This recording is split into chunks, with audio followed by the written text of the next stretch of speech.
বড়বেলায় পরীক্ষা দেওয়ার আগে ভাবনা। কালকে তো সকালে পরীক্ষা, আমার তো কিছুই পড়া হয়নি, কিছুই পারবো না। ধুর, এই রিলস বানানোর চক্করে পড়াশোনা কিছুই হচ্ছে না। যাই হোক, এখন আমি মন দিয়ে পড়ে নি, কালকে আমার সকালে পরীক্ষা, এখন আর মোবাইলের দিকে তাকাবো না। হ্যাঁ, ফোনে আবার কে কি সেন্ড করে যাচ্ছে, একটু দেখবো। একটু দেখি, এখনো তো অনেক সময় আছে, সবে তো রাত 10টা বাজে, সারা রাত ধরে পড়বো আমি, তারপরে সকালে পরীক্ষা দিতে যাব। এখন একটু ফোনটা দেখে নি। বাবা, কি সুন্দর ভিডিওটা।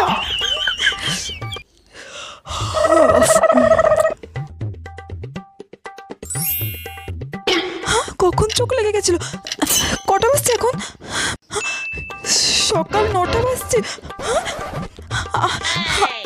এ বাবা, আমার তো কিছুই পড়া হয়নি, আমি তো পরীক্ষায় কিছুই পারবো না। 9টা বেজে গেছে, এবার আমি ব্যাগ রেডি করবো না বই পড়বো? হে ভগবান, আজকে তুমি পরীক্ষায় কিছুই পারবো না।